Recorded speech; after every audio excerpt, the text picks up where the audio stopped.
7.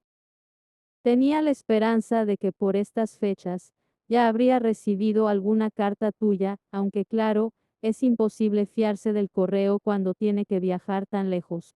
Solo la semana pasada me enteré de la llegada de una saca de correspondencia que tardó 2 años enteros en llegar. Muchos de los destinatarios ya habían vuelto a Inglaterra. Mi madre me dice que estás bien y totalmente recuperada de tu tragedia. Me alegra saberlo. Mi trabajo aquí continúa siendo un buen reto y muy satisfactorio. Me he ido a vivir a una casa fuera de la ciudad, como hacen la mayoría de los europeos aquí en Madrás. Sin embargo, me encanta visitar la ciudad. Tiene una apariencia bastante griega, o mejor, dijo, lo que yo me imagino que es griego puesto que nunca he visitado ese país. El cielo es azul, tan azul que casi es cegador, casi lo más azul que he visto en mi vida. De la carta del conde de Kilmartin a la condesa de Kilmartin, 6 meses después de su llegada a India, perdón. ¿Qué has dicho? Preguntó él. Estaba horrorizado, comprendió ella. Incluso esa pregunta pareció hacerla farfullando.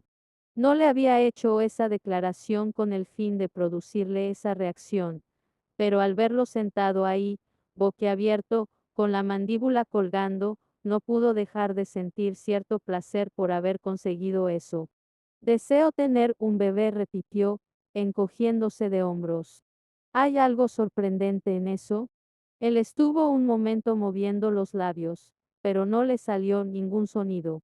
Bueno, no, pero tengo 26 años. Sé qué edad tienes, dijo él, algo irritado. Cumpliré 27 a fines de abril, añadió ella. No creo que sea tan raro que desee tener un hijo. Los ojos de él seguían vagamente velados, algo vidriosos. No, claro que no, pero... Y no tengo por qué darte explicaciones. No te las he pedido, repuso él, mirándola como si de pronto le hubiera brotado otra cabeza. Lo siento, perdona, balbuceó, contrita, mi reacción ha sido exagerada.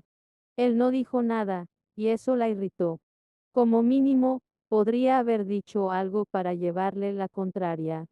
Habría sido una mentira, pero de todos modos, habría sido lo amable, lo cortés. Finalmente, dado que el silencio ya se le hacía insoportable, musitó, muchas mujeres desean tener hijos. De acuerdo, dijo él, tosiendo, sí, claro. Pero, ¿no te parece que primero podrías necesitar un marido? Por supuesto, replicó ella, mirándolo más indignada aún. ¿Por qué crees que me he venido antes a Londres? Él la miró como si no entendiera. Quiero comprarme un marido, explicó ella, como si le estuviera hablando a un bobo. Qué manera más mercenaria de expresarlo. Ella frunció los labios. Es que es así. Y tal vez será mejor que te acostumbres a la idea, por ti mismo. Es exactamente así como van a hablar de ti las damas muy pronto. ¿Tienes pensado algún caballero en particular? Preguntó él, desentendiéndose de la última frase. Ella negó con la cabeza. Todavía no. Aunque me imagino que cuando comience a buscar surgirá alguien. Intentó decir eso con alegría, pero la voz le fue bajando de tono y volumen. Seguro que mis hermanos tienen amigos, concluyó en un balbuceo. Él la miró y luego se echó un poco hacia atrás y se quedó contemplando el agua. Te he horrorizado. Pues. Sí. Normalmente eso me causaría un inmenso placer, dijo ella, sonriendo irónica. Él no contestó, pero puso los ojos ligeramente en blanco. No puedo hacer luto por Don eternamente, continuó ella. Es decir, puedo y lo haré, pero... Se interrumpió, al darse cuenta, fastidiada, de que estaba a punto de echarse a llorar, y la peor parte de esto es, que es posible que ni siquiera pueda tener hijos. Con John me llevó 2 años concebir, y fíjate cómo estropeé eso. Francesca, no debes echarte la culpa del aborto espontáneo, dijo él enérgicamente. Ella emitió una risita amargada. ¿Te imaginas? Que me case con alguien para tener un hijo y luego no tenga ninguno. Eso ocurre todo el tiempo, dijo él afablemente. Eso era cierto, pero no la hacía sentirse mejor. Ella tenía opciones. No tenía por qué casarse. Si continuaba viuda estaría bien cuidada y mantenida, y sería maravillosamente independiente. Si se casaba, no, cuando se casara tenía que comprometerse mentalmente a la idea, no sería por amor. No tendría un matrimonio como el que tuvo con John, una mujer sencillamente, no encuentra un amor así dos veces en la vida. Se iba a casar para tener un bebé, y no había ninguna garantía de que lo tuviera.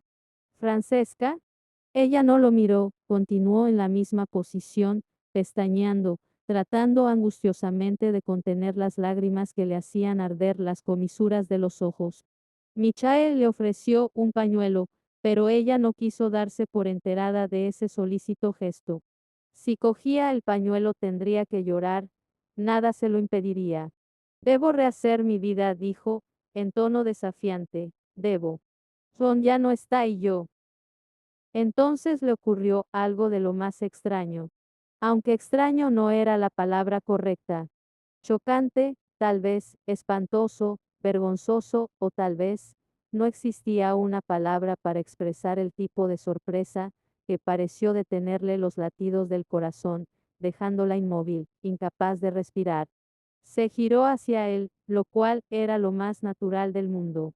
Se había vuelto hacia él cientos, no, miles de veces. Él podía haber pasado los 4 últimos años en India, pero le conocía la cara y conocía su sonrisa. En realidad, lo sabía todo acerca de él. Pero esta vez fue diferente. Se volvió hacia él, pero no había esperado que él ya estuviera vuelto hacia ella. Tampoco había esperado que su cara estuviera tan cerca como para verle las pintitas negras de los ojos. Además de todo eso, lo principal era que tampoco se había imaginado que bajaría la mirada a sus labios. Eran unos labios llenos, exuberantes, bellamente modelados. Y ella conocía la forma de sus labios, por supuesto, también como conocía la forma de los de ella, pero nunca antes los había mirado de verdad, nunca se había fijado en que no tenían un color parejo, ni en que la curva del labio inferior era francamente muy sensual y se levantó tan rápido que casi perdió el equilibrio. Tengo que irme, dijo, y la sorprendió que su voz sonara como la de ella y no como la de algún demonio monstruoso. Tengo una cita. Lo había olvidado. Sí, por supuesto, dijo él, levantándose también. Con la modista, añadió ella, como si dar detalles fuera a hacer más convincente la mentira. Todos mis vestidos son de colores de medio luto. No te sientan bien, asintió él. Muy amable al señalarlo, dijo ella, irritada. Deberías usar azul, dijo él.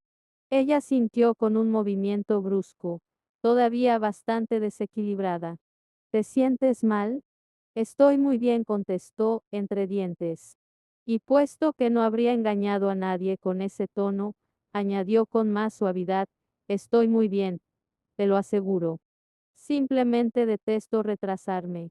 Eso era cierto, y él lo sabía, así que era de esperar que atribuyera a eso su brusquedad. Muy bien, dijo él afablemente. Durante todo el trayecto de vuelta a la casa, número 5, Francesca no paró de parlotear. Tenía que presentar una buena fachada, decidió, sintiéndose bastante agitada, casi febril. De ninguna manera podía permitir que él adivinara lo que había ocurrido en su interior, en ese banco, junto al serpentine. Claro que ya sabía que Mijael era guapo, pasmosamente guapo, en realidad. Pero eso había sido hasta ahora una especie de conocimiento abstracto. Michael era guapo, tal como su hermano Benedict, era alto y su madre tenía ojos hermosos. Pero de repente, en ese momento, lo miró y vio algo totalmente diferente. Vio a un hombre. Y eso la asustaba de muerte. Francesca solía pensar que toda buena conducta implica una acción, por lo tanto, tan pronto como entró en la casa de vuelta del paseo, fue a buscar a su madre para informarla de que necesitaba visitar a la modista inmediatamente. Al fin y al cabo, lo mejor era convertir en verdad la mentira cuanto antes. Su madre se mostró sencillamente encantada de que ella hubiera decidido abandonar los colores grises y lavandas de medio luto, de modo que antes que transcurriera una hora, las dos estaban cómodamente instaladas en el elegante coche de Violet, en marcha hacia las selectas tiendas de Bond Street. Normalmente a Francesca la habría erizado la intromisión de Violet. Ella era muy capaz de elegir su ropa, gracias, pero ese día encontraba curiosamente consoladora la presencia de su madre. Y no era que su madre no fuera siempre un consuelo. Sencillamente ella prefería su vena independiente con más frecuencia que menos, y no le gustaba nada que la consideraran una de esas chicas, Bridgerton, y en cierto modo muy extraño, la desconcertaba bastante esa inminente visita a la modista.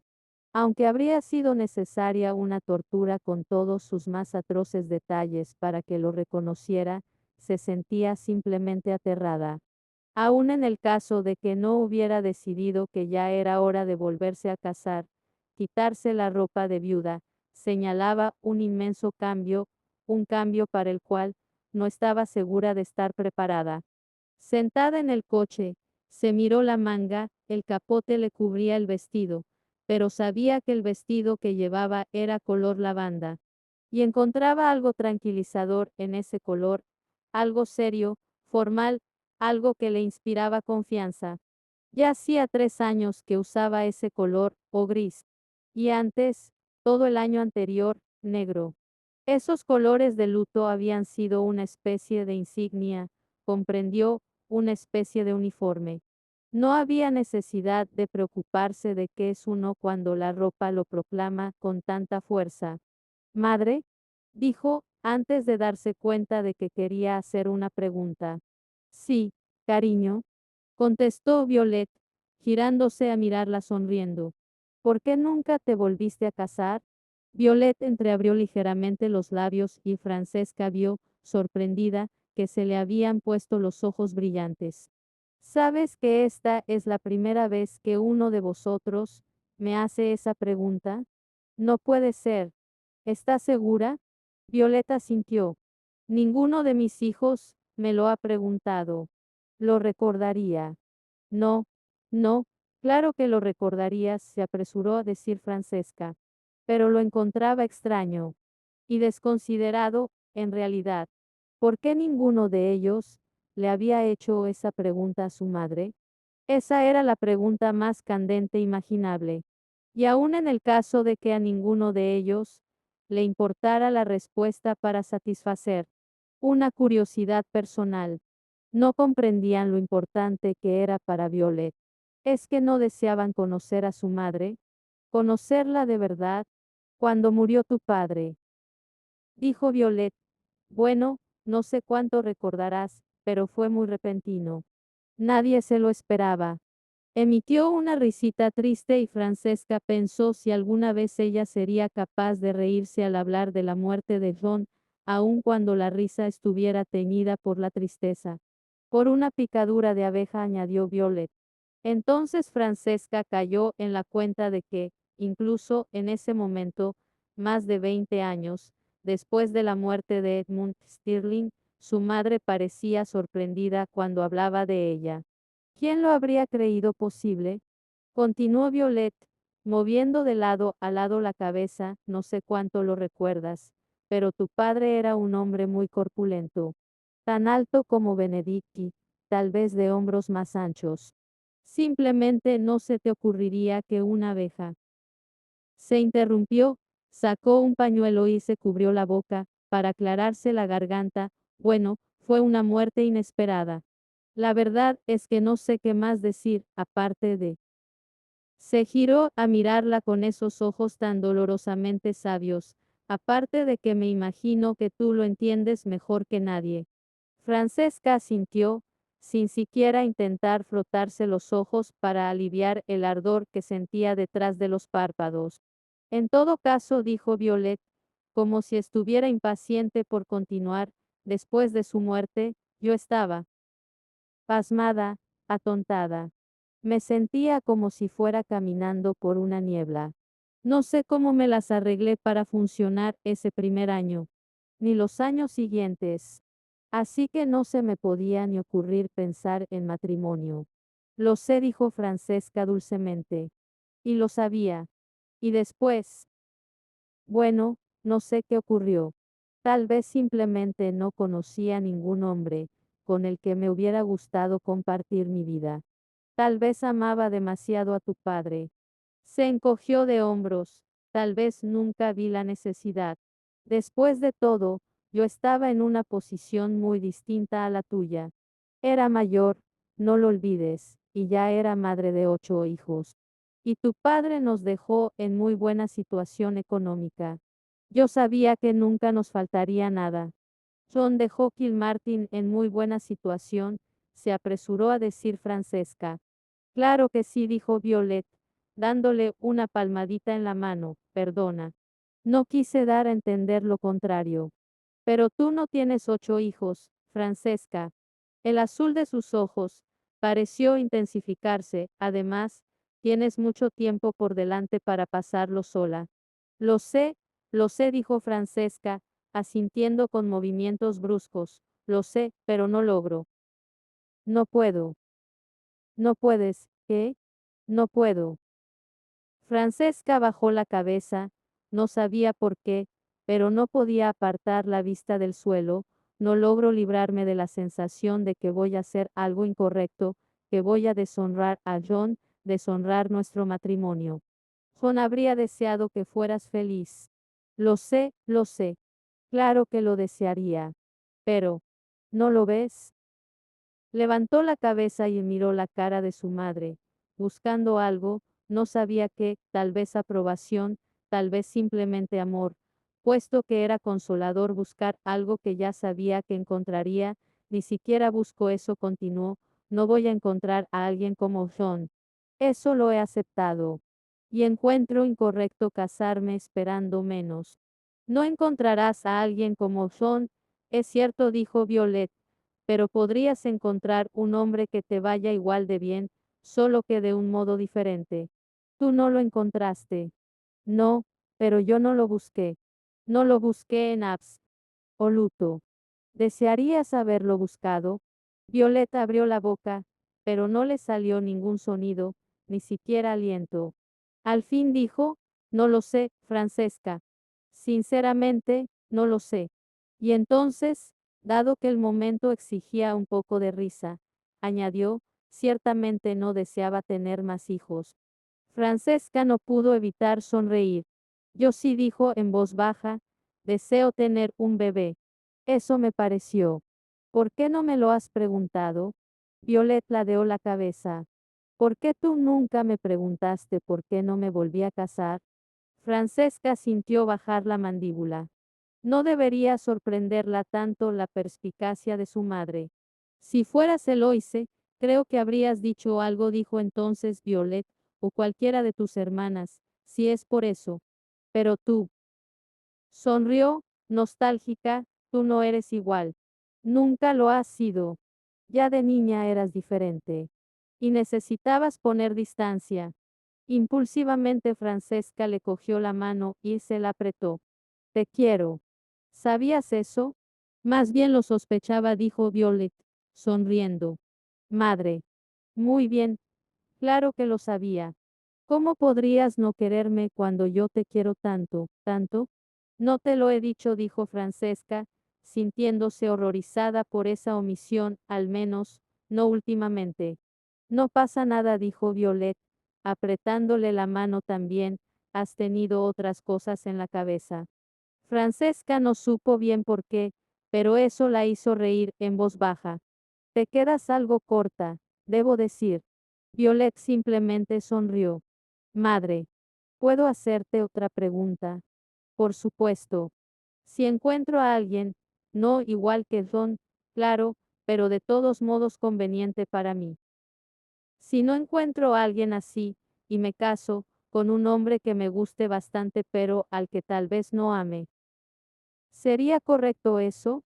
Violeta estuvo un buen rato en silencio, pensando la respuesta. Creo que solo tú puedes saber la respuesta a eso, dijo al fin. Yo no diría no, por supuesto. La mitad de los aristócratas, más de la mitad en realidad, tienen ese tipo de matrimonio, y son muy pocos los que están totalmente contentos. Pero tú tendrás que hacer tus propios juicios cuando surja la oportunidad. Cada persona es diferente, Francesca. Creo que tú sabes eso mejor que la mayoría. Y cuando un hombre te pida la mano, tendrás que juzgarlo por sus méritos y no por algún criterio arbitrario que te hayas impuesto por adelantado. Su madre tenía razón, por supuesto, pensó Francesca, pero estaba tan harta de sentirse liada y complicada que esa no era la respuesta que deseaba. Y nada de eso se refería al problema que tenía en lo más profundo del corazón.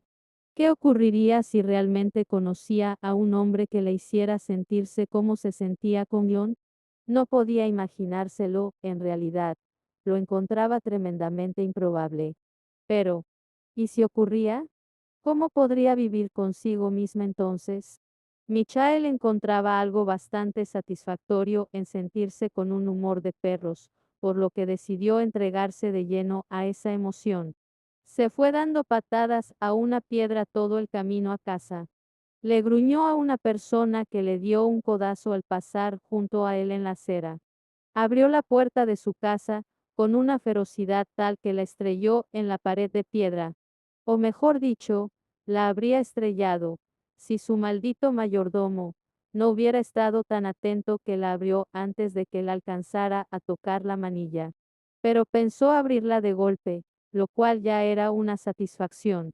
Y entonces subió la escalera pisando fuerte y se dirigió a su habitación, que seguía siendo condenadamente igual a la de John, aún que no podía hacer nada para cambiar eso en ese momento, y se quitó bruscamente las botas. Bueno, en realidad, lo intentó. Infierno y condenación. Reverse. Rugió. Apareció su ayuda de cámara en la puerta, o en realidad hizo como que aparecía, porque ya estaba ahí. Sí, milord. ¿Me ayudas a quitarme las botas? Dijo entre dientes, sintiéndose bastante infantil. 3 años en el ejército y 4 en India. Y no era capaz de sacarse sus malditas botas. ¿Qué tenía Londres que convertía a un hombre en un idiota llorica? Le pareció recordar que Reivers tuvo que quitarle las botas también la última vez, cuando vivía en Londres. Se miró las botas. Eran distintas. Diferentes estilos para diferentes situaciones, supuso. Reivers siempre ponía un orgullo asombrosamente ridículo al hacer su trabajo. Seguro que quiso vestirlo a la última y mejor moda de Londres. Seguro que... Reivers. ¿De dónde ha sacado estas botas? Le preguntó con voz grave. Milord, estas botas. No las reconozco. Aún no nos han llegado todos sus baúles del barco, milord. No tenía nada conveniente para Londres, así que localicé estas entre las pertenencias del conde anterior. Dios santo. Milord, lo siento mucho si estas no le quedan bien. Recordé que los dos gastaban el mismo número y pensé que querría. Simplemente quítamelas. Ahora mismo. Cerrando los ojos, se sentó en el sillón de piel de John, maravillándose de esa ironía. Su peor pesadilla hecha realidad, en el sentido más literal. Sí, milord, dijo Reivers.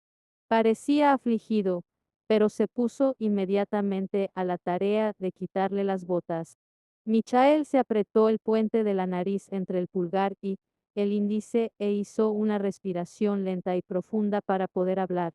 Preferiría no usar ninguna prenda del guardarropa del conde anterior, dijo, cansinamente.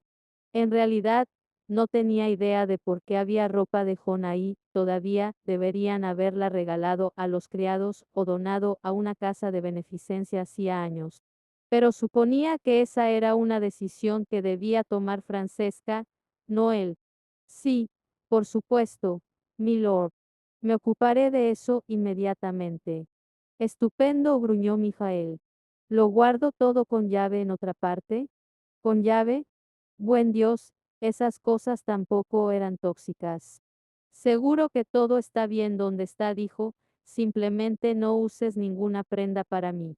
De acuerdo. Reivers tragó saliva, incómodo, y se le agitó la nuez de la garganta. ¿Qué pasa ahora, Reivers? Pasa que todas las cosas del anterior Lord Kilmartin siguen aquí. ¿Aquí? Preguntó Mijael, sin entender. Aquí, confirmó Reivers, mirando alrededor. Michael se desplomó en el sillón. No era que deseara borrar de la faz de la tierra, hasta el último recordatorio de su primo, nadie echaba de menos a Jon tanto como él, nadie. Bueno, a excepción de Francesca, concedió, pero eso era distinto. Simplemente no sabía cómo podía llevar su vida totalmente rodeado y ahogado por las pertenencias de John. Llevaba su título, gastaba su dinero, vivía en su casa. Es que tenía que usar sus malditos zapatos también. Guárdalo todo, dijo a Reivers, pero mañana. Esta tarde quiero estar tranquilo, sin molestias. Además, probablemente debía avisar a Francesca de sus intenciones. Francesca, suspirando, se levantó una vez que su ayuda de cámara hubo salido.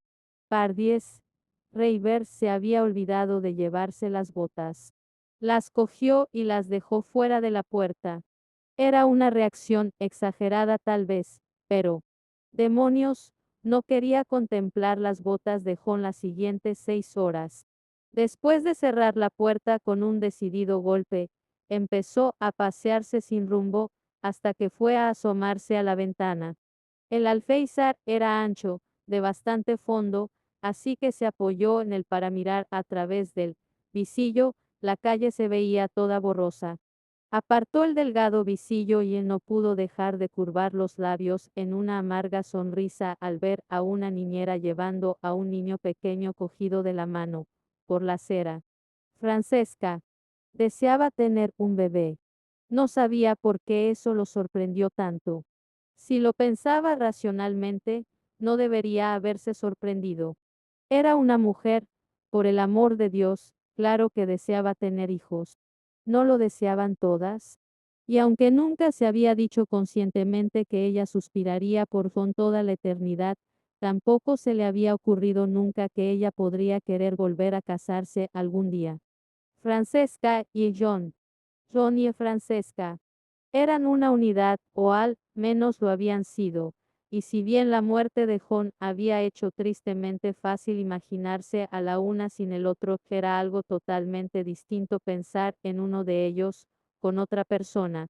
Y luego estaba, lógicamente, el asuntito del repelús, que le erizaba la piel, esa era su reacción ante la idea de Francesca con otro hombre. Se estremeció. ¿O fue un tiritón? Condenación, esperaba que no fuera un tiritón. Bueno, pues, sencillamente tendría que acostumbrarse a la idea. Si Francesca deseaba tener hijos, Francesca necesitaba un marido, y él no podía hacer ni una maldita cosa al respecto. Habría sido bastante agradable si ella hubiera tomado la decisión y llevado a cabo todo el odioso asunto el año anterior, ahorrándole las náuseas de ser testigo de todo el maldito proceso de galanteo y noviazgo. Si ella hubiera tenido la amabilidad de ir y casarse el año anterior, ya estaría todo hecho y ya está. Fin de la historia. Pero ahora iba a tener que observar. Y tal vez, incluso, aconsejar. Infierno y condenación. Volvió a tiritar. Maldición. Tal vez solo era de frío. Era marzo, al fin y al cabo, y un marzo frío además, incluso con el fuego en el hogar. Se tironeó la corbata, que empezaba a parecerle muy apretada. Finalmente se la quitó. Vaya por Dios, se sentía terriblemente mal, con frío y calor y extrañamente mareado. Se sentó. Le pareció que eso era lo mejor que podía hacer. Entonces, simplemente decidió dejar de fingir que estaba bien, se quitó el resto de la ropa y se metió en la cama. Aquella iba a ser una noche larga.